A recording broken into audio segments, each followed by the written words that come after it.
میں یہ باتیں عرض کر رہا تھا کہ حضور پاک علیہ الصلاۃ والسلام کے پیدائش اور آپ کے دادا عبد المطلب، اس سے پہلے جتنے لوگ ہیں، حتیٰ کہ حضرت آدم علیہ الصلاۃ والسلام سے لے کر آپ کے دادا تک کوئی شخص بھی گناہوں میں اور زنا میں ملوث نہیں ہوا ہے۔ ہر ایک کے اندر نور محمدی چمک رہی ہے، ہر ایک کے اندر نور محمدی چمک رہی تھی۔ میں سب کی بات اگر عرض کروں نا تو کافی لمبا ٹائم اور کئی راتیں چاہیے اس کے لیے۔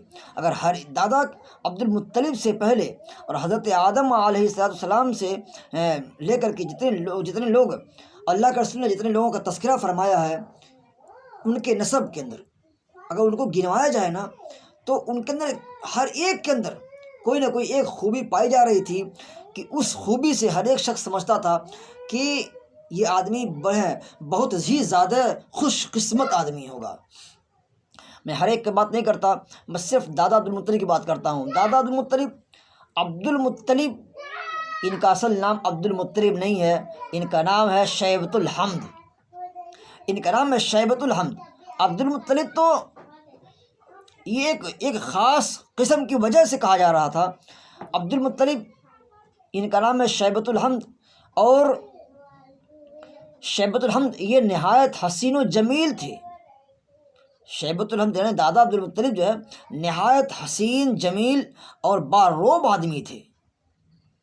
شاعر کہتا ہے علی شیبۃ الحمد الذی کان وجہہ یضیء ظلام اللیل کالقمر البدری۔ 14ویں رات کے چاند کی طرح، یہ دادا عبد المطلب کی شان میں یہ شاعر کہا ہے کہ 14ویں رات کے چاند کی طرح شیبۃ الحمد کا چہرہ رات کی تاریکی کو روشن کرتا تھا۔ یہ میں نے اس کو دیکھا ہے زرقانی میں صفحہ 71 پر جلد نمبر 1 میں، آپ دیکھ لیں وہاں کہ علی شیبۃ الحمد الذی کان وجہہ یضیء ظلام اللیل کالقمر البدری، یعنی اس میں ایک طرف اشارہ ہے کہ جس طرح سے شیبۃ الحمد کا چہرہ اور آپ کے چہرے سے اور آپ کے چہرے کے اندر سے جو نور اور انوار پھوٹنے والی روشنی جو پھوٹ رہی ہے، اس سے رات کا اندھیرا چھٹ رہا ہے۔ یعنی جس طرح سے رات کے اندھیرے میں 14ویں رات کا چاند نکلتا ہے تو یہ رات اندھیری ہو جاتی ہے، یہ اندھیری رات یہ اجالی ہو جاتی ہے، اسی طرح سے یہ شیبۃ الحمد کا چہرہ ہے کہ ان کا چہرہ جو ہے یہ رات کی اندھیرے کے اندر یہ شیبۃ الحمد کا چہرہ 14ویں رات کے چاند کی طرح سے روشن ہے۔ یہ ایک طرف اشارہ ہے کہ جس طرح سے ان کا چہرہ یعنی جس طرح سے ان کا چہرہ رات کے اندھیرے کو کاٹ رہا ہے، روشنی پھیلا رہا ہے، نور پھیلا رہا ہے، اجالا لا رہا ہے، اسی طرح سے ان کے پشت سے، ان کے صلب سے ایک نبی پیدا ہونے والے ہیں، ایک نبی کا ظہور ہونے والا ہے جو یہ دنیا کے اندھیرے کو چھانٹے گا، دنیا کے اندھیرے کو دور کرے گا اور دنیا کے اندھیرے کو چھانٹ کر کے روشنی پھیلائے گا، اور اپنی ہدایت کے ذریعے سے، اپنے نور کے ذریعے سے، اپنی تجلیات کے ذریعے سے اس دنیا کی تاریکی کو روشن فرمائے گا۔ یہ حضور پاک علیہ السلام کے آنے کا اشارہ تھا۔ یہ عبد المطلب کے لفظی معنی ہے مطلب کا غلام۔ میں اس کی تھوڑی سی وضاحت کرتا ہوں۔ ہاشم کے انتقال کے بعد یعنی عبد المطلب کے دادا، نام یاد رکھیں آج ہم نے فلم کے ایکٹروں کا نام یاد رکھا ہے، نچنیوں اور گویوں کا نام ہم نے یاد کر رکھا ہے، لیکن ہم نے اپنے پیارے آقا حضور پاک علیہ السلام کے دادا، آپ کی دادی، آپ کی اماں اور آپ کی نانی جان کا نام ہم نے یاد نہیں رکھا ہے، اس لیے آپ نام یاد رکھیں۔ شیبۃ الحمد یعنی عبد المطلب کے دادا کا نام، ان کے ابا کا نام ہاشم ہے۔ ہاشم کے انتقال کے بعد عبد المطلب کی والدہ ایک عرصہ تک مدینہ منورہ میں اپنے میکے بنی خزرج میں مقیم رہی ہیں، مکہ میں نہیں، مدینہ المنورہ کے اندر اپنے میکے میں 1 مہینہ رہی ہیں۔ جب عبد المطلب ذرا بڑے ہو گئے تو ان کے چچا مطلب ان کو لینے کے لیے مکہ سے مدینہ آئے۔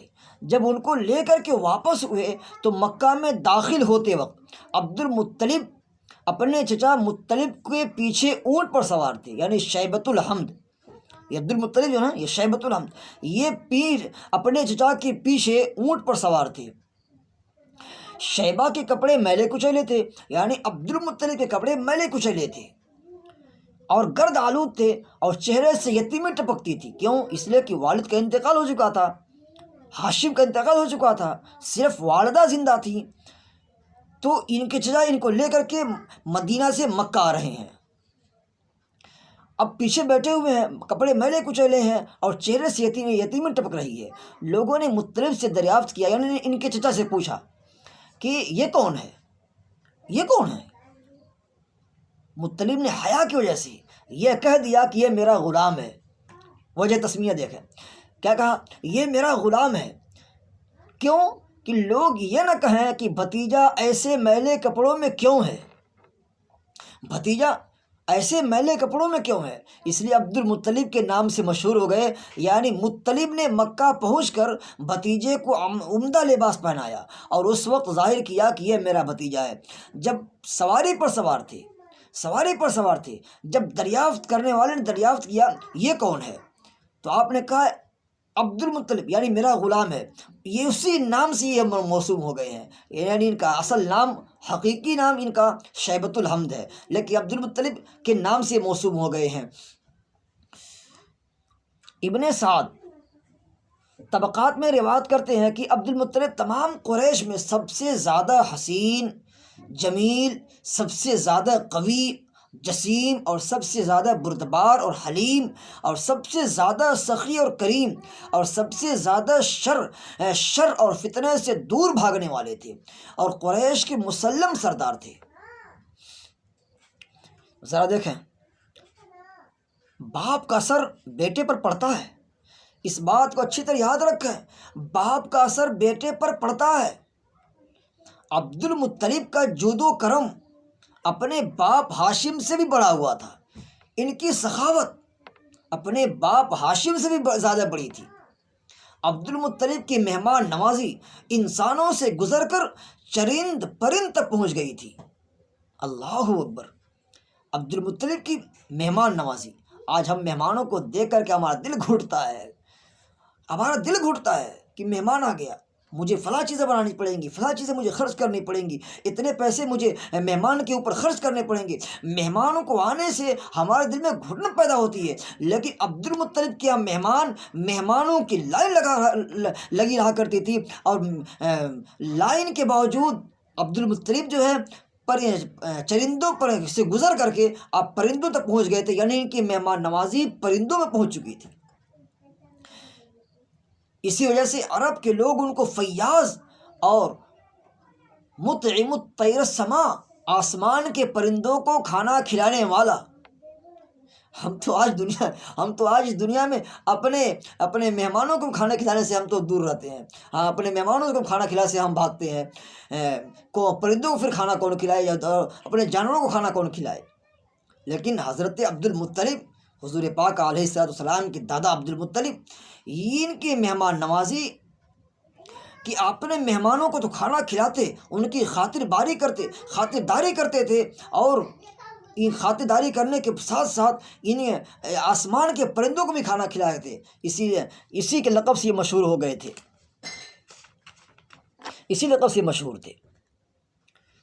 اور شراب کو اپنے پر حرام کیا ہوا تھا، یعنی پہلے سے شراب کو اپنے پر حرام کیے ہوئے تھے، یعنی حضور پاک علیہ السلام کے دنیا میں آنے سے پہلے حضرت دادا عبد المطلب اپنے اوپر شراب کو حرام کر لیے تھے۔ جب رمضان المبارک کا مہینہ آتا تو خاص طور سے فقراء مساکین کو کھانا کھلاتے۔ غار حرا میں سب سے پہلے خلوت و عزلت عبد المطلب ہی نے کی ہے، سب سے پہلے۔ میرے بھائیوں، یہ عبد المطلب عجیب، اللہ نے انہیں سخاوت کا جذبہ دیا تھا، عجیب سخاوت کا جذبہ دیا تھا ان کو اللہ نے۔ چاہے زمزم کے کھودتے وقت میں آپ کو ایک چھوٹی سی مثال دیتا ہوں. یہ چاہے زمزم یعنی زمزم کا کنواں کھودتے وقت عبد المطلب کیا سوائے اکلوتے بیٹے حارث کے اور کوئی یار و مددگار نہ تھا. اس لیے یہ منت مانی کہ اگر حق تعالی شانہ مجھ کو 10 بیٹے عطا فرما دیں گے تو جو جوان ہو کر میرے دست بازو بنے، تو ایک فرزند کو اللہ کے راستے میں ذبح کروں گا. ایک فرزند کو. میرے بھائیوں، وہ قسم اس زمانے کی بڑی بڑی اونچی قسم مانی جاتی تھی. اپنی اولاد کو قربان کرنا اللہ کے راستے میں بڑی اونچی قسم مانی جاتی تھی. اللہ کا کرشمہ کہ اللہ نے انہیں 10 بیٹے عطا فرمائے. 10 بیٹے عطا فرمائے. جب ان کی تمنا پوری ہوئی اور 10 بیٹے پورے ہو گئے تو ایک رات خانہ کعبہ کے سامنے سو رہے تھے. خواب میں دیکھا کہ ایک شخص یہ کہہ رہا ہے، یا عبد المطلب اوفی بنظرک لربی حاضل بیت. عبد المطلب اس نظر کو پورا کیجئے جو آپ نے اس گھر کے مالک کے لیے مانی تھی. عبد المطلب خواب سے بیدار ہوئے اور سب بیٹوں کو جمع کیا اور اپنی نظر اور خواب کی خبر دی. سب نے ایک زبان ہو کر یہ کہا، اوفی بنظرک وفعل ما شئت. ابو جان آپ اپنی نظر پوری کیجئے. ابو جان آپ اپنی نظر پوری کیجئے. عبد المطلب نے سب بیٹوں کے نام قرآن ڈالا ہے. عبد المطلب سے سب بیٹوں کے نام سے قرآن ڈالا. حسن اتفاق سے قرآن حضرت عبداللہ کے نام پر نکلا. قرآن حضرت عبداللہ کے نام پر نکلا جو حضور پاک علیہ السلام کے والد محترم ہیں. عبداللہ ان کے نام سے قرآن نکلا، جن کو عبد المطلب سب سے زیادہ محبوب رکھتے تھے. عبداللہ کا ہاتھ پکڑ کر مذبح یعنی قربان گاہ کی طرف چلے. چھری ساتھ تھی. حضرت عبداللہ کی بہنیں یہ دیکھ کر رونے لگیں اور ان میں سے ایک بہن نے یہ کہا کہ اے باپ، اے ابو جان، آپ 10 اونٹوں اور عبداللہ میں قرآن ڈال کر دیکھیے. 10 اونٹ اور عبداللہ میں قرآن ڈال کر دیکھیے. اگر قرآن اونٹوں کے نام پر نکل آئے تو 10 اونٹوں کی قربانی کر دیجئے اور ہمارے بھائی عبداللہ کو چھوڑ دیجئے. اس وقت 10 اونٹ ایک آدمی کے دیت اور خون بہا ہوتے تھے. قرآن جو ڈالا گیا تو اتفاق سے حضرت عبداللہ کے ہی نام پر نکلا. 10 اونٹوں کے نام قرآن نہیں نکلا، پھر قرآن حضرت عبداللہ کے ہی نام نکلا. عبد المطلب 10 اونٹ زیادہ کر کے قرآن ڈالتے جاتے تھے مگر قرآن عبداللہ ہی کے نام پر نکلتا تھا. قرآن عبداللہ ہی کے نام پر نکلتا تھا. یہاں تک کہ 100 اونٹ پورے کر کے قرآن ڈالا گیا تو قرآن اونٹوں کے نام پر نکلا. اس وقت عبد المطلب اور تمام حاضرین نے اللہ اکبر کہا.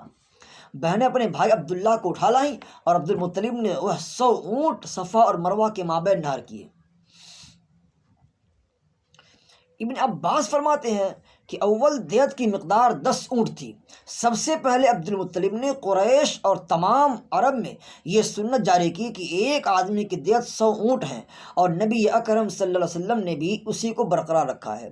اسی واقعے کے بعد سے حضرت عبداللہ ذبیح کے لقب سے موسوم ہوئے اور اسی وجہ سے نبی اکرم صلی اللہ علیہ وسلم کو بھی ابن ذبیحین کہتے ہیں، یعنی 2 ذبیح کے فرزند. حضرت معاویہ رضی اللہ عنہ فرماتے ہیں کہ ہم ایک بار حضرت صلی اللہ علیہ وسلم کی خدمت بابرکت میں حاضر تھے کہ ایک اعرابی آیا اور آپ کو ان لفظوں سے خطاب کیا، یا ابن الذبیحین. آپ نے تبسم فرمایا. حضرت معاویہ جب اس حدیث کی روایت سے فارغ ہوئے تو حاضرین میں سے کسی نے دریافت کیا کہ وہ 2 ذبیح کون ہیں. تو حضرت معاویہ نے حضرت عبداللہ کا یہ واقعہ بیان کر کے کہا کہ ایک عبداللہ اور دوسرے حضرت اسماعیل